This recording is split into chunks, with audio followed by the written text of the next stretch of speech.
and welcome to the Employee Safety Podcast from Alert Media, where you'll hear advice from experienced safety leaders on how to protect your people and your business. I'm Sarah Prattley. Peter will be back with us next week. Today, I'm talking with Nick Daw, Division Chief and Fire Marshal for Cobb County Fire and Emergency Services in Atlanta, Georgia. Nick recently contributed to a Billboard magazine article on concert safety called What to Do in Case of an Attack. The article got us thinking about how organizations can better prepare their people for large-scale event emergencies and the benefits of doing so. In this episode, Nick shares his expert crowd safety advice that applies to any large assembly, whether it's a work-related event or a social gathering. Let's listen in.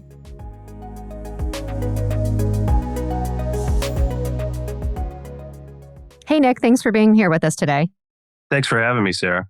So in the Billboard article, you shared tips on how to help concert goers really protect themselves in case of an attack. What made you want to contribute to an article like this, and why would you say it's so topical and relevant right now? Well, safety isn't always the most attractive topic for people, but in the fire service, we think it is something that everybody needs to pay attention to.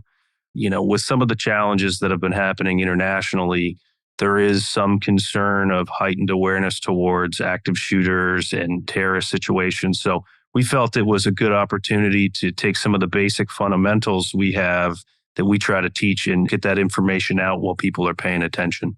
Yeah, absolutely. As you mentioned, there's a lot of things going on in the world that make it incredibly relevant right now for so many reasons. What kind of responses have you gotten since the article published? So far, it's pretty much everything has been very positive. This weekend, we recently hosted Morgan Wallen for 2 days at Truist Park in our jurisdiction. So the topic of being safe during a concert was very relevant. We kind of examined some of the things, the messaging we're putting out, some of the efforts we put in. And we think that it's a good time for everybody to kind of slow down, pay attention, be aware, and of course, do your best to stay safe in all surroundings, in all areas of your entertainment life. Yeah, there's definitely so much there, not only for people who are organizing such events, but of course for people going to them as well. And we'll get to that in a few minutes. But some organizations obviously host their own large-scale events too, not just venues, but businesses, organizations all over the world, conferences, parties. What can they take away from something like this? Well, with respect to safety and being aware in these circumstances, that's really the best thing you can do. I like to break it into 3 categories. Before an attack, how you could best situation yourself. If it actually happens was a whole nother segment that I wanted to be able to provide information. And then just some common good ideas that are just everyday good ideas that could help set yourself up for safety. Yeah, and in your opinion, why would you say it's so important for organizations to really educate their employees ahead of time when it comes to these sorts of large-scale events with preparedness, emergency response? Well, I would say because sometimes the solution is a very inexpensive one. It's someone paying attention. It's someone saying something. So you'll see marketing and stuff in venues where it says, if you see something, say something. We like to take that a step farther and say, if you see something, say something to someone that can make a difference or do something with it. Because obviously it's hard to measure what doesn't happen if you successfully avoid something, but it's not uncommon. The best solutions out there are some of the pre-trained events. It's being aware, it's reporting suspicious activity. And so for large campuses or businesses that have lots of people, it's easy for people to become complacent working there. Many times, more time they spend at work than with their family to become complacent. And so whenever anybody's paying attention, it's a good opportunity to share this basic information. Yeah, and I like what you said there. I mean, we all obviously hear that common refrain, see something, say something. But I think a lot of times people probably don't understand who to say something to, right? So really important, as you mentioned, to really give people and arm people with that knowledge. If you do see something, obviously go to the right person, the right organization at these different events or in different circumstances to make that difference. Duty of care is really important too as we think about businesses and organizations. You shared some great advice from the article. Can you take us through some of the steps that event goers can take to really prepare for a potential emergency or some sort of active threat if they experience one? Sure. And like I said a minute ago, thinking about it in 3 different piles of information would be like before an attack, what you would do.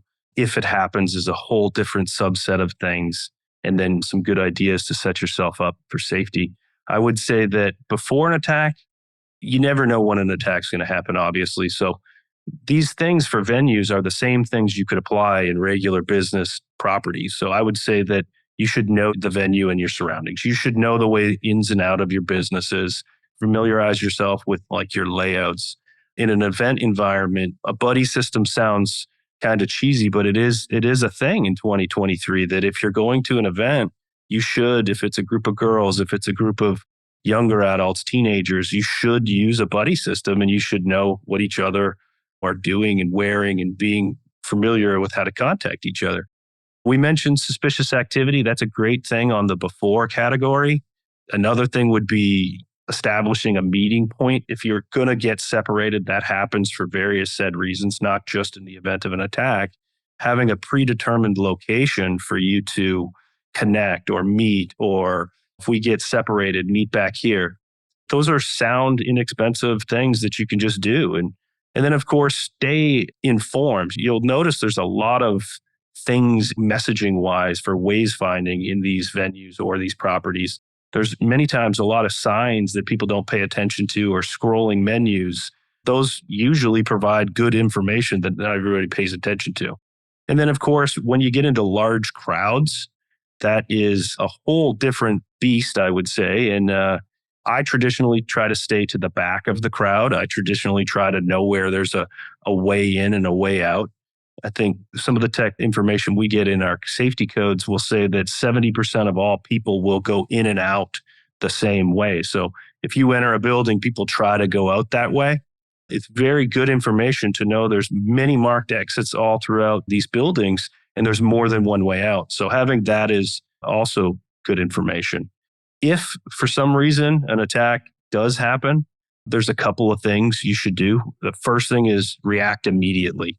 If you see smoke, fire, or an alarm, depending on the circumstance, obviously get out.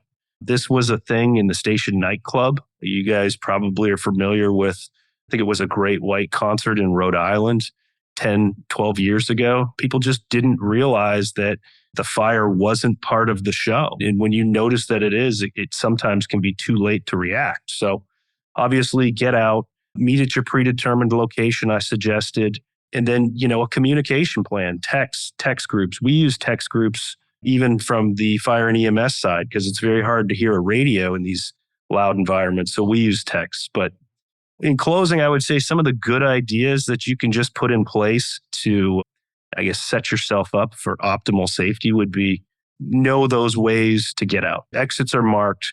There's usually 5 or 6 in assembly areas. Businesses always have 2, even high rises. I know I got teased a little bit at the fire department in my Billboard magazine article, but having a clear mind is also a very valuable thing in the event if something happens. So not over partaking in some of these environments that can be drinking, or we're seeing an uptick with kids that'll try CBD gummies for the first time. I would say that that's not an optimal situation to try it your first time at some of these events. And then some of the basic things like keeping your cell phone charged. You'd be surprised how many people don't charge their phone before going out. And so in the end, I would say that concerts and these events and social environments are supposed to be fun. And so you obviously want to do that first, but while you're enjoying yourself and you're around your friends and family and coworkers, just keep some of this stuff in the back of your mind.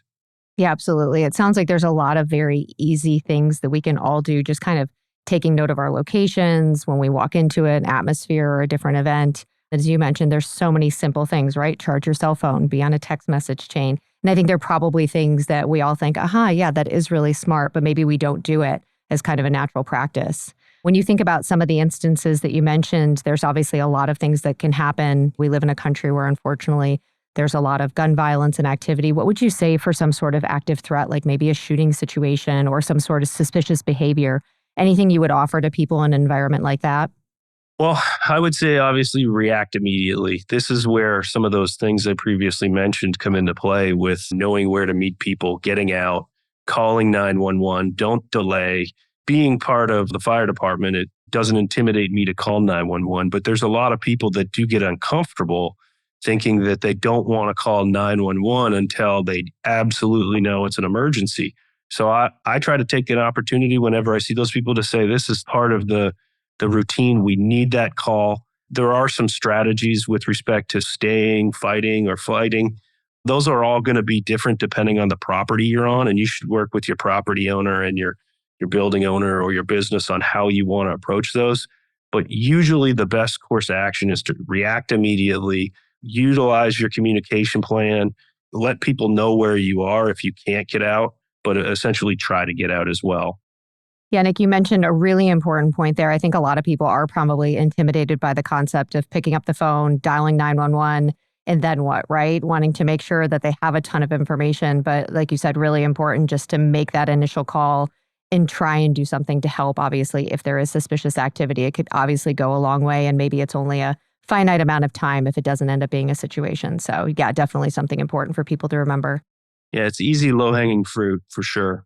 Yeah, absolutely. And I can see how all of this really applies to more than just active threats or hostile acts. It can really be any emergency that impacts crowd, right? Crowd surges, power outages, maybe even natural disasters like some sort of earthquake. All kinds of things really kind of fall into these categories. Would you agree with that? Yeah, and I would even add in inclement weather. It's not uncommon. People are in parks, and depending on where you're situated in the world or the country, this weather, lightning is obviously serious. If you're out on the water or on a boat, this stuff is serious and it can come on quickly. But I've tried to distill it down to a couple of basic things that apply to most common scenarios. And being prepared is really the chapter of the book. Yeah, absolutely. Preparedness is clearly key. Any specific resources, tools you'd recommend for businesses or just people in general to really stay prepared in advance of some sort of large scale event, whether it's in your personal life or your professional life? Yeah, obviously there's a gambit there, but if there's a homeowner, there's resources at the National Fire Protection Association, NFPA, will try to condition people to do what to do if your house is on fire, which distills back to a meeting location. They try to teach your kids more than one way out. That can escalate up to a property. You could have a high-rise building where 30, 50 businesses could be located in there. It's really important that you identify the stakeholders on who's going to be the person that observes that feature for the building. If you are in a 100+ story building, that's a different circumstance than a 10-story building or a 15-story building. So it's all relevant to your campus or your property. I can tell you that universities have a lot of resources they put into this because they have large open campuses. I would say some of the larger corporate properties have usually some level of security and predetermined training. So it's really from floor wardens all the way down to individual people responsible for checking the fire extinguisher tag in your space. There's a whole host of opportunities there. But the trick would be to, before it's an issue, bring it up, figure out who the decision makers are, and just casually meet. Well, you don't need to know. And then hopefully with that, you will be prepared when an emergency happens. Absolutely. And as we kind of get into a more festive time of the year, right, I think a lot of us are probably preparing for different events, again, whether those are focused on business and organizations or things in our personal lives. Anything in particular as far as advice around events like this?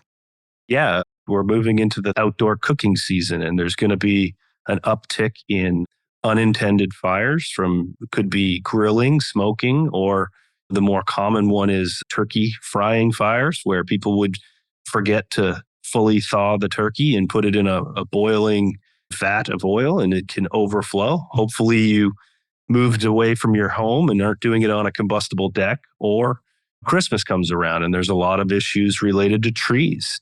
The National Fire Protection Association, the International Code Council have great information they put on their website. There's NIST, which is the National Institute of Safety Technologies. That's a government entity. They provide some really good information. And they have good videos on the tree fires that could potentially happen if you don't water them correctly and the deep frying fires. But it's really just safety when you're getting comfortable and enjoying your friends and family. It's those little extra steps that will help you be safe with an unintended emergency. Nick, thank you so much for being on the show. This topic is incredibly relevant no matter what time of year it is, not only, of course, when we think about workplace and employee safety, but just personally as well. So thank you so much for being with us. So many great takeaways. Obviously, a lot of the common sense and just small things that we can all do whether it's in a personal or a business setting, of just kind of taking a moment, understanding our surroundings, or like you said, even charging a phone before an event to make sure that you have enough battery power really go a long way in a lot of different circumstances. Yeah, thanks for having me. I appreciate it. Anytime, I'd be happy to come back. Awesome. Thanks, Nick. To learn more about Nick and his work with Cobb County Fire and Emergency Services, click the link in the show notes. Peter will be back next week with more expert advice to help you protect your business and your people. For video highlights from today's episode, just search for Alert Media on YouTube and remember to subscribe, rate, and review wherever you get your podcasts. This is Sarah Prattley signing off. Until next time. Thank you for listening to the Employee Safety Podcast from Alert Media, the industry's most intuitive emergency communication and threat intelligence solution. To learn more about how to protect your people and business during critical events, visit alertmedia.com. Until next time.